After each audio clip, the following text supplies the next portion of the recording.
जो बड़े नाम हैं, जो सियासतदान हैं, जो लीडर जिनको कहा जाता है, वो फिर बच जाएंगे? वो फिर किसी मुज़ाकराती अमल के तहत उनको रिलीफ मिल जाएगा, उनको कोई डील मिल जाएगी, उनको कोई ढील मिल जाएगी? अस्सलाम वालेकुम नाजरीन, मैं हूं अहमद मंसूर। हफ्ते का जो ये दिन है ये बहुत ही हंगामा खेज रहा है और आम तौर पे हफ्ता और इतवार बड़े खामोश दिन होते हैं। हम पूरा जो पिछला हफ्ता गुजरा होता है, जो आने वाला हफ्ता होता है, उसके हवाले से बात करते हैं, तजिया करते हैं। लेकिन आज जो दिन गुजरा उसमें धमाका खेज खबर आई।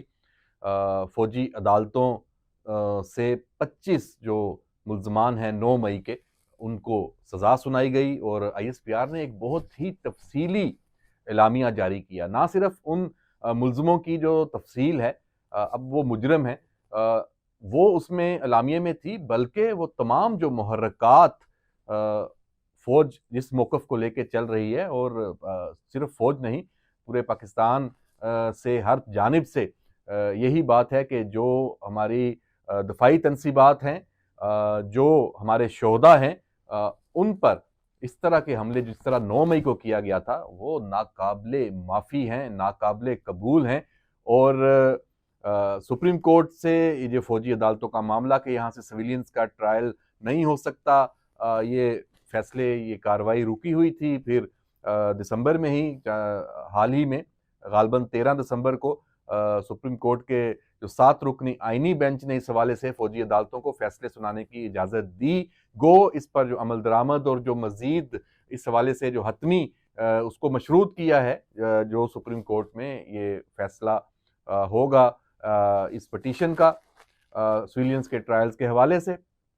तो ये बहुत ही एक अहम डेवलपमेंट है। इसके बाद पूरे मुल्क से अब ये आवाज़ें उठना शुरू हो गई हैं। हुकूमत ने ख़ास तौर पे वज़ीर दिफ़ा ख्वाजा आसिफ ने इस पे ट्वीट किया है। जो अता तारड़ हैं, वफाकी वज़ीर इत्तलात, उनकी जानिब से भी ये बात आई है। और तमाम जो इस वक्त तज्ज़ियाकार हैं, वो भी इस बात को देख रहे हैं कि 9 मई में जो ऐसे किरदार थे जिन्होंने एक्ट किया, और जिन्ना हाउस से लेके GHQ और जो PF बेस मियाँ वाली, इसके अलावा जो मर्दान में जो शोहदा की यादगारों को जिस तरह से नुकसान पहुंचाया गया, तजलील की गई, और एक शर्मनाक एग्जाम्पल वो सेट की गई। कहीं इसकी मिसाल नहीं है, और पूरी दुनिया में कोई भी मुल्क और रियासत और कोई कहीं भी कोई अवाम भी ये बर्दाश्त नहीं करते कि आप अपनी जो दफाई लाइन है इस तरह उसको उसकी वो हद तक करें और उस पर हमला करें। और उसका अब खमियाजा जो वीडियोस आई थी, जो सबूत आए थे, उनकी रोशनी में ये अब सज़ा हुई है। कड़ी सज़ा है, 10-10 साल कैद बामुशक्कत है। लेकिन जो इस पे अब बहस है, जिस पे मैंने पहले जिक्र किया कि वो अब शुरू हो चुकी है, कि जो ये किरदार जिन्होंने ये किया, उनको सज़ाएं सुनाई गई हैं। अभी और कोई 60 के लगभग केसेस और भी पेंडिंग हैं। तो जो मास्टरमाइंड्स थे, जिन्होंने ये सब कुछ किया, इसका मंसूबा बनाया, इसके पीछे थे जो बेनिफिशरी थे, जिन्होंने कंट्रोल किया, जिन्होंने उकसाया अवाम को, कारकुनों को, अपने तहरीक इंसाफ ही है ना, तहरीक इंसाफ ने इसको लीड किया। और बानी जो चेयरमैन इमरान खान हैं, और इसमें और बहुत सारे नाम हैं जो बाहर इस वक्त मौजूद बैठे हुए हैं, किरदार सोशल मीडिया के ऊपर, और अभी भी वो इस पे बड़ी तड़ियां दे रहे हैं और अवाम को अभी भी उकसा रहे हैं। खुद यहां से भाग गए और सजाएं भी अब हो रही हैं। ये तख्तादार तक पहुंचा के दम लेंगे, वहां बैठ के हल्ला शेरी करते रहेंगे, पढ़ जाओ, कुछ नहीं होता, फिक्र ना करो, यही चलता है। खुद वहां बैठे हैं और यहां जो लोग हैं उनको वर्गला रहे हैं कि भाई मर जाओ, ये कर गुजरो, अपना नुकसान भी करो, अपने मुल्क का भी करो, अपने अदारों का भी करो, अपनी अवाम का भी करो। और वो वहां पे डॉलर कमा रहे हैं। तो सवाल फिर वही है कि जो मास्टरमाइंड है, जो मंसूबा साज हैं, कोई नाम उनके ढके छुपे नहीं है, उन तक अगर ये फैसले इस तरह अदालतें नहीं करती, वो फौजी अदालतें हों, हाई कोर्ट्स हों, सुप्रीम कोर्ट हो, तो फिर तो सब सारी ये प्रैक्टिस तो ला है, हासिल है, बेमानी है। क्या जो बड़े नाम हैं, जो सियासतदान हैं, जो लीडर जिनको कहा जाता है, वो फिर बच जाएंगे? वो फिर किसी मुज़ाकराती अमल के तहत उनको रिलीफ मिल जाएगा, उनको कोई डील मिल जाएगी, उनको कोई ढील मिल जाएगी, और आम जो कारकुन है वो सजा पाएगा? ये अहम सवाल है। और इसके जवाब में जो केस है, जो फौज ने अपनी प्रेस एलामिया में भी, जो प्रेस रिलीज जारी किया है, उसमें भी मेंशन किया है, इन्हीं सवालों का जवाब उसमें दिया है कि नहीं जनाब, ये अमल उस वक्त तक अपने मंतकी अंजाम को नहीं पहुंच सकता जब तक 9 मई के जो मंसूबा साज हैं, जो करता धरता हैं, जिन्होंने ये साजिश रचाई, इसको लीड किया, कमांड किया, वो कानून के कटहरे में नहीं आते और सजा नहीं पाते। वो कौन है? उनमें सफ़े अव्वल पे तो अडयाला में इमरान खान मौजूद है। फिर एक केस फैज हमीद वाला जो चल रहा है कोर्ट मार्शल, वो भी इससे जुड़ा हुआ है। और अब ये चीजें तेजी से आगे जानी है। फिर बात वही आ जाती है कि मुज़ाकरात, अभी आज बैरिस्टर गौहर ने ये कहा कि स्पीकर कौमी असम्बली सरदार एयाज सादिक ने यकीन दहानी कराई है कि मुज़ाकराती कमेटी बन रही है, और हमारे पास भी यही खबर हम पहले से कहते आए हैं।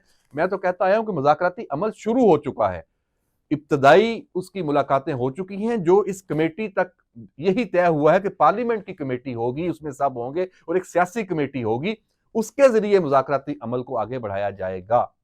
तो एक चीज तो व्यूअर्स ये तय हो गई है कि ये जो मुज़ाकरात अब होने जा रहे हैं, इसमें इमरान खान कहीं मौजूद नहीं है।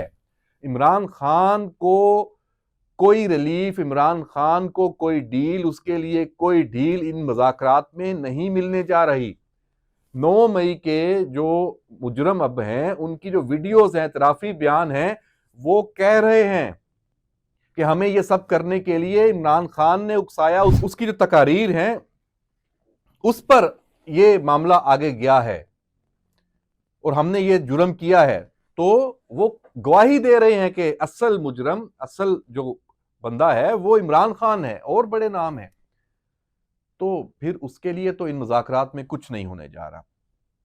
और हमारे पास एक पक्की खबर भी है इसी हवाले से कि जैसे ही ये न्यूज़ सामने आई कि ये केसेस, इनके फैसले हुए हैं फौजी अदालतों से, यकीनी बात है पीटीआई ने इसकी मुखालफत करनी है। उन्होंने इसको मुस्तरद किया, उन्होंने कहा कि हम नहीं मानते, हम जो सिविलियंस का जो ट्रायल है फौजी अदालतों से, वो हम उसको तस्लीम नहीं करते। उस हवाले से आईनी बेंच के सामने सुप्रीम कोर्ट में ये मामला है और हमें वहां से रिलीफ मिलेगा। यकीनी तौर पे उनका ये स्टांस है। उन्होंने ये कहा, इसमें कोई अचंभे की बात नहीं है कि उनके जो बयानात जारी हो गए, असद कैसर के, बैरिस्टर गौहर के, उमर यूब के, कुछ इसमें फर्क नहीं पड़ता। जो खबर ये है कि अडयाला में जब ये खबर पहुंचती है तो अपनी जो ये मुज़ाकराती कमेटी है, जो अपने लोग हैं, उनको इमरान खान, या आप कह लें मास्टरमाइंड, या कह लें कि मंसूबा साज, उसकी तरफ से कुछ हदायत भी दी जाती हैं कि ये मुज़ाकरात जो शुरू हो रहे हैं, इनको सबोताज करने की जिम्मेदारी आप लोगों पे, यानी हम लोगों पे ये नहीं आनी चाहिए। इसमें अपनी शराइत में मजीद लचक पैदा करें। वो कोई ऐसी शर्त जो नहीं होनी चाहिए जो इन मुज़ाकराती इस अमल को सबोताज करे, क्योंकि हमारे पास ऑप्शंस कम हैं। हमने हर सूरत में इन मुज़ाकरात से कुछ ना कुछ रिलीफ लेना है। और हमारे ज़राए ये बता रहे हैं कि अब पीटीआई की तरफ से जो शराइत हैं वो कम हो के इंतहाई कम, 2 से 3 जो शराइत हैं वो रह गई हैं, और उसमें से एक यही है कि इमरान खान के मुकदमात चलते रहें, वो जेल में रहे। कुछ रिलीफ अगर ऑप्शन मौजूद हो, बनी गाला को सब जेल करार दे दिया जाए या पेशावर की जेल में मुंतकल कर दिया जाए, कोई इस तरह का कोई रिलीफ। अच्छा, यहाँ तो किसी ने ये भी हमें बताया कि इन सर्दियों में जी हीटर मांगा गया है, और ये भी कहा गया है कि अगली सर्दियों में ये यकीनी बनाया जाए कि अगली सर्दियों में एसी दिया जाएगा, यानी अगली गर्मियों में एयर कंडीशन दिया जाएगा। यानी अगली गर्मियों की भी बात है। और अलीमा खान ने भी आज अडयाला के बाहर ये बात की है कि इमरान खान 4-5 माह जेल में रहेंगे, बाहर नहीं आते। तो 190 मिलियन पाउंड का जो केस है उसके फैसले के ऊपर भी बात है कि वो फैसला कब आता है, अभी मंडे को आना है या और डिले हो जाना है।